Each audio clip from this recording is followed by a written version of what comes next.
Yeah, it's just been a microcosm of our season, just key times, key moments, we're not getting them.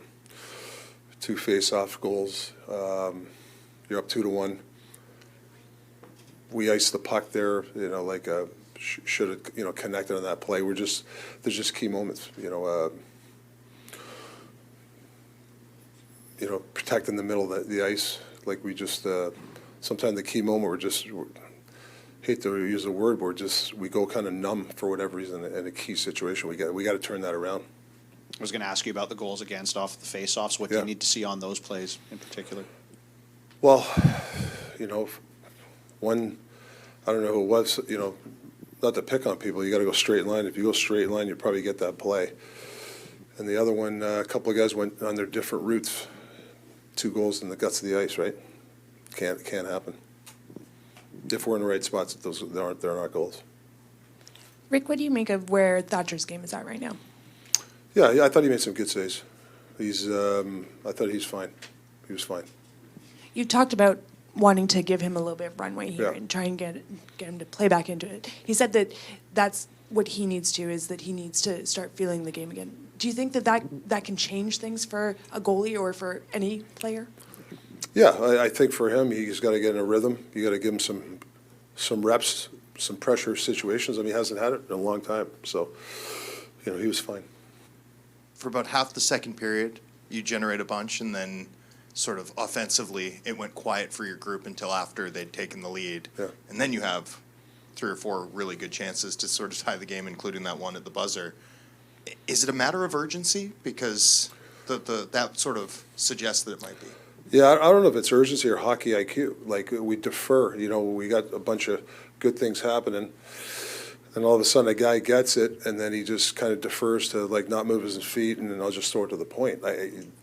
Whether that's urgency or hockey IQ or it's hard to do, right? So I think sometimes whether we think it's going to be easy because we had like 5 chances in a row, that's the hard thing to flip. That's the one thing the coaching staff gets a little frustrated, because that's when you really want to, when you got the team down, you really want to keep doing the same thing, right? We got to attack the interior, but I just felt we were perimeter. Perfect example, we scored the goal because our D moved their feet, changed direction, we got puck through. So I think it's a lot of that stuff. I don't know if we're freezing for whatever reason, or getting sad. I don't know why we'd be satisfied. So honestly, I don't know that answer. You'd want to keep attacking. I know the consistency question Yeah. sort of keeps coming up, but it's been since November that your club managed to stack wins one after the other consecutively.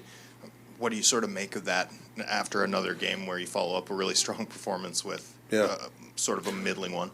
Well, consistency is a responsibility on an individual player. Like, you come to the rink, you got to consistently do the hard things, do the right things.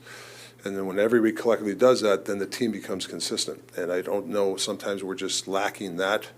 Some nights you might just have to do this to be consistent for us. And I think when we score a goal, we're up 2-1, and I think our next 3 shifts, we made some, blind plays. We're actually giving Buffalo a chance to go the other way, I think. So I think some guys have to know their role, You can't always try to score when it's not there. That's something that we've talked about, where we got to flip it. We got to flip that attitude, or it's, we're going to be in trouble this season. Rick, we saw a lot of new defense pairs, including a lot of time where Hughes and Honig were separated. How do you feel like Phil did handling his own pair? Yeah, I don't know if, with Mizey going out, he's a big minute guy. I think there was a bunch of different combinations. I don't know. And Pettersson obviously scores a goal. It feels like his line did a good job at creating shots and chances. How do you feel like they were as a trio? I don't know. They got the goal. I thought they were okay. Yeah. What about Friedman tonight? Yeah, he gave us some minutes. Yeah, he tried. Rick, it kind of feels like it's been happening a lot this season that when you're defending a lead, or until they took the lead, there was a lot of dump and chase hockey, a lot of just throwing the puck into the zone and trying to win it back on the forecheck, not a lot of possession on zone entries. Do you feel like that plays a role in them pushing back because you're giving up possession too easily? Yeah, like I said, it's the same thing in the offensive zone. When things are working, to be a rush team, you need all 5 people skating. You can't just have 2 guys skating and the rest just posted up. So yeah, it's a good question. Being satisfied, maybe we're up 2-1. You stop skating. We've been preaching that to the cows come home. You got to move your feet in this league. You got to attack the interior. You got to come off the wall. You have to have double drives. That's a good rush team that do that. The D's got to get up in the play. You can't lag behind. You need 4 attack as a good rush team, and sometimes we're not getting that for whatever reason. Rick, the good teams, the great teams always have this belief that they're going to find a way to win. Yeah. Last year, after 2 periods with the lead, this team was money.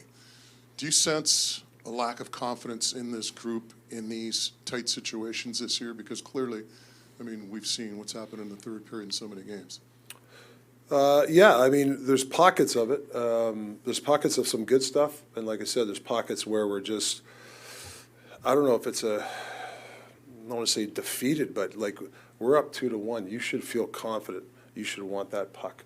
You should know off the face-off, this is where I got to go. Like for whatever reason, I don't know. There's a few guys that I don't know whether a few could be 4, 5, 6. Some nights where they just kind of stand around, and it's almost like it's too big for them sometimes. I don't know why. They just go play. That's the frustrating part. So some guys got to unlock whether it's a nervousness or where to go. I don't know. Is it as simple as just like maybe stacking 3 or 4 wins and having that reference point in those situations that they can draw from? Oh yeah, this is obviously this was a win we wanted. Could have get some confidence for the team. Now we got to go back to the drawing board again. 2-1 lead. I thought, like you said, we had a bunch of chances in the second, and then we didn't have any. We dried up. So we're gonna have to look at it, the reasons why. But in hockey, there's key moments. It's most of the games played 78% kind of neutral. It's that 30% you need big moments where the tide turns, whether it's a big face-off win or a block or a backdoor play to an net, like scoring there. Like these are big plays that you got to make, and we're not having enough this year. We know that.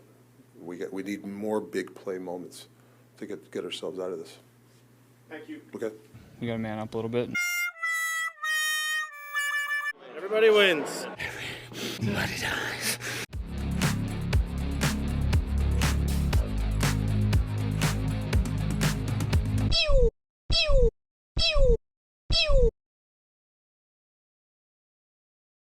Jake, thanks for joining me today. Generational talent. Thanks for liking the video and subscribing.